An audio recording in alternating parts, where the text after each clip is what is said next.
നമസ്കാരം. മലയാളി വാർത്ത ഇൻസൈഡിലേക്ക് സ്വാഗതം. ഇതാണ് ഇസ്രയേൽ. ശത്രു ഒരിക്കലും തലപൊക്കാതിരിക്കാൻ മുൻകൂട്ടി ആസൂത്രണം ചെയ്ത ആക്രമണങ്ങൾ. ഇന്നു പുലർച്ചെ സിറിയൻ മണ്ണിലേക്ക് ഇസ്രയേൽ നടത്തിയത് 300 ആക്രമണങ്ങൾ.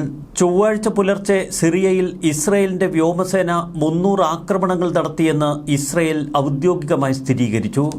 തെക്കൻ സിറിയയിലും ദമാസ്കസ് നഗരത്തിനു ചുറ്റുമായി കനത്ത ആക്രമണമാണ് ഇന്ന് പുലർച്ചെ ഇസ്രയേൽ നടത്തിയത്. സിറിയൻ ഔദ്യോഗിക സൈന്യത്തിന്റെ കയ്യിലുണ്ടായിരുന്ന വ്യോമ പ്രതിരോധ സംവിധാനങ്ങളും ഉപരിതലത്തിൽ നിന്ന് ഉപരിതലത്തിലേക്ക് തൊടുക്കുന്ന മിസൈൽ കേന്ദ്രങ്ങളുമൊക്കെ ഇസ്രയേൽ ബോംബിങ്ങിൽ തകർത്തു. അസദ് ഭരണകൂടം സൂക്ഷിച്ചിരുന്ന മിസൈൽ സ്റ്റോറുകൾ പൂർണ്ണമായി ആക്രമിച്ച് തകർത്തു. ഡസൻ കണക്കിന് ഹെലികോപ്റ്ററുകളും ജെറ്റുകളും ഉൾക്കൊള്ളുന്ന 3 പ്രധാന സിറിയൻ സൈനിക താവളങ്ങൾ ഇസ്രയേൽ ബോംബിട്ട് തകർത്ത് കളഞ്ഞു. വടക്ക് കിഴക്കൻ സിറിയയിലെ കമിഷ്ലി വ്യോമത്താവളം, ഹോംസിന്റെ ഗ്രാമപ്രദേശങ്ങളിലുള്ള ഷിൻഷാർ ബേസ്, തലസ്ഥാനമായ ദമാസ്കസിന്റെ തെക്കു പടിഞ്ഞാറുള്ള അഗർബ വിമാനത്താവളം എന്നിവയൊക്കെ ബോംബാക്രമണങ്ങളിൽ തകർത്തെറിഞ്ഞു ഇസ്രയേൽ. ദമാസ്കസിനോട് ചേർന്ന് സൈസനം ഏരിയയ്ക്ക് സമീപമുള്ള ഒരു റിസർച്ച് കേന്ദ്രത്തിലും അതിശക്തമായ ആക്രമണങ്ങൾ നടത്തി.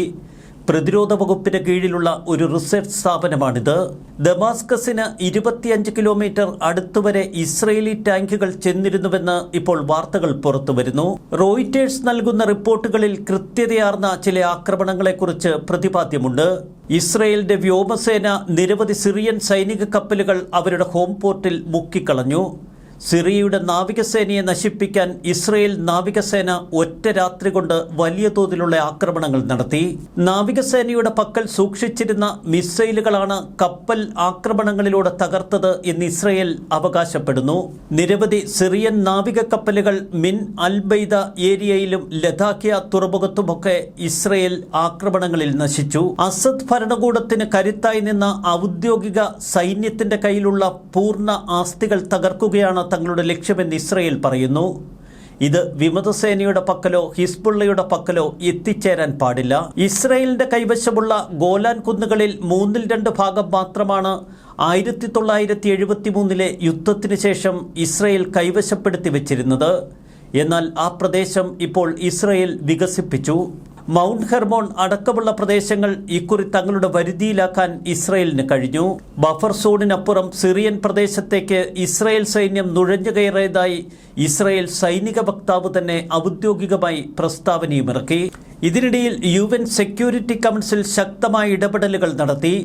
ഐക്യരാഷ്ട്രസഭ ഇസ്രയേലിനോട് പറഞ്ഞു സിറിയൻ മണ്ണിലുള്ള ആക്രമണങ്ങൾ ഉടനടി അവസാനിപ്പിക്കണമെന്ന്. എന്നാൽ അതിനുള്ള മറുപടി കൃത്യതയോടെ ഇസ്രയേൽ നൽകി. UN സെക്യൂരിറ്റി കൗൺസിലിന് അയച്ച കത്തിൽ ഇസ്രയേൽ അംബാസഡർ ഡാനി ഡാനൻ സൈനിക നടപടികളെ അടിയന്തര സുരക്ഷാ ഭീഷണികൾ നേരിടാൻ ആവശ്യമായ പരിമിതവും താൽക്കാലികവുമായ നടപടികളെന്നാണ് വിശേഷിപ്പിച്ചത്. ആഭ്യന്തര സിറിയൻ സംഘർഷത്തിൽ ഇസ്രയേൽ ഇടപെടില്ല. എന്നാൽ ഈ ആക്രമണങ്ങൾ ഇസ്രയേലി പൗരന്മാരുടെ, പ്രത്യേകിച്ച് ഗോലാൻ കുന്നുകളിൽ താമസിക്കുന്നവരുടെ സുരക്ഷ ഉറപ്പാക്കാൻ പ്രത്യേകം ലക്ഷ്യമിട്ടിട്ടുള്ളത്. 1974 മെയ് 31 ഇസ്രയേലും സിറിയയും തമ്മിലുണ്ടാക്കിയ വിച്ഛേദന കരാറിനോടുള്ള ഇസ്രയേലിന്റെ പ്രതിബദ്ധത അദ്ദേഹം വീണ്ടും ഉറപ്പിക്കുന്നു ഈ കത്തിൽ. അടുത്ത കാലത്തായി സിറിയൻ സൈന്യമാണ് ഹെർമോൺ പർവ്വതത്തിൽ അധിനിവേശം നടത്തിയത് എന്ന് ഇസ്രയേൽ പറയുന്നു. തുടർന്നാണ് തങ്ങൾ സിറിയൻ അതിർത്തിയിലെ പ്രവർത്തനങ്ങൾ ശക്തമാക്കിയത്. അസദ് ഭരണകൂടത്തിന്റെ കൈവശമുണ്ടായിരുന്ന സൈനികാസ്തികളിൽ ഇനിയൊന്നും ബാക്കിയില്ല എന്ന നിലയിലാണ് ഇസ്രയേൽ തങ്ങളുടെ ആക്രമണം കടുപ്പിച്ചത്. കഴിഞ്ഞ 48 മണിക്കൂറിനുള്ളിൽ സമാനമായ മറ്റൊരാക്രമണം ഇന്നേ വരെ ചരിത്രത്തിൽ പോലും ഇസ്രയേൽ ഇത്ര ശക്തമായി നടത്തിയിട്ടില്ല. ഗാസ മുനമ്പിൽ ഹമാസിനെ നേരിടുമ്പോഴും ലെബനനിലെ ഹിസ്ബുള്ളയെ ആക്രമിക്കുമ്പോഴും ഇത്ര ശക്തമായ നിലയിൽ ഇസ്രയേൽ ആക്രമണങ്ങൾക്ക് മുതിർന്നിട്ടില്ല. എന്നാൽ സിറിയൻ ഭരണകൂടം വീണതിന് തൊട്ടു പിന്നാലെ കഴിഞ്ഞ 48 മണിക്കൂറുകൾ തുടർച്ചയായി ഇസ്രയേൽ ബോംബിംഗ് നടത്തുകയാണ് സിറിയയുടെ തന്ത്രപ്രധാന പ്രതിരോധ മേഖലകളിൽ. സിറിയയിലുടനീളമുള്ള സൈനിക ഇൻസ്റ്റലേഷനുകൾ പൂർണ്ണമായി തകർത്തുവെന്നാണ് IDF പറയുന്നത്. ഡസൻ കണക്കിന് ഹെലികോപ്റ്ററുകളും ജെറ്റുകളും ദമാസ്കസിലും പരിസരത്തുമുള്ള റിപ്പബ്ലിക്കൻ ഗാർഡിന്റെ ആസ്തികളുമൊക്കെ തങ്ങൾ ആക്രമിച്ച് തകർത്തു. വ്യക്തമാണ് ഇസ്രയേലിന്റെ നീക്കം. വിമതസേന ഏത് തലത്തിൽ തലപൊക്കുമെന്ന് ഇസ്രയേലിന് ആശങ്കയുണ്ട്. അതിലപ്പുറം അതിർത്തി കേന്ദ്രീകരിച്ച് നിൽക്കുന്ന ഭീകര സംഘടനകൾ പിന്നീട് ഇസ്രായേലിനെ ആക്രമിക്കാൻ ശ്രമിച്ചാൽ ഇത്തരം പ്രഹരശേഷിയുള്ള ആയുധങ്ങൾ അവരുടെ പക്കൽ എത്തിച്ചേരരുത്. ഒരു ഭരണകൂടം നിലംപൊത്തുന്നതിന് തൊട്ടു പിന്നാലെ അയൽ രാജ്യത്തേക്ക് ശക്തമായ ആക്രമണങ്ങൾ നടത്തി അവരെ നിർവീര്യരാക്കുക എന്ന തന്ത്രമാണ് ഇവിടെ ഇസ്രയേൽ പയറ്റിയത്. 1973 യുദ്ധത്തിലും സമാനമായ തന്ത്രങ്ങളാണ് ഇസ്രയേൽ പയറ്റിയത്. യുദ്ധം തുടങ്ങിവെച്ചത് മറ്റ് അറബ് രാജ്യങ്ങളാണെങ്കിലും അതിശക്തമായ തിരിച്ചടിയിലൂടെ ആ രാജ്യങ്ങളുടെ ആയുധശേഷി നശിപ്പിച്ചെറിയാൻ അന്ന് ഇസ്രയേലിന് കഴിഞ്ഞിരുന്നു. ദമാസ്കസിലെ ബെർസെ മേഖലയിൽ ഇസ്രയേൽ നടത്തിയ ആക്രമണത്തിൽ പ്രതിരോധ മന്ത്രാലയ ഗവേഷണ കേന്ദ്രം പൂർണ്ണമായി തകർന്നുവെന്ന് ഇപ്പോൾ സിറിയയിൽ നിന്നുള്ള റിപ്പോർട്ടുകൾ പറയുന്നു. എന്നാൽ സിറിയയുടെ രാസായുധ ഇൻഫ്രാസ്ട്രക്ചറുമായി ബന്ധപ്പെട്ട കെട്ടിടവും ഗവേഷണങ്ങളുമാണ് അവിടെ നടന്നിരുന്നത് എന്ന് ഇസ്രയേൽ പറയുന്നു. അസദ് ഭരണകൂടത്തിന്റെ കീഴിലുള്ള ഔദ്യോഗിക സേനാ കേന്ദ്രങ്ങൾ ഒന്നൊന്നായി ഇസ്രയേൽ ബോംബിങ്ങിൽ തകർക്കുമ്പോൾ മറുവശത്ത് വിമതസേനയോ ഹിസ്ബുള്ള ഭീകരരോ ഇത്തരം കേന്ദ്രങ്ങളിലേക്ക് ചെന്നെത്താൻ മടിച്ചു.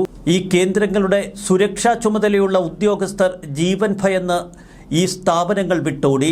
തുടർന്നാണ് അതിശക്തമായ ആക്രമണങ്ങളിലൂടെ എല്ലാം തച്ചുടച്ച് ഇസ്രയേൽ മുന്നേറ്റം. വ്യക്തമാണ് ഇസ്രയേലിന്റെ വിശദീകരണങ്ങൾ.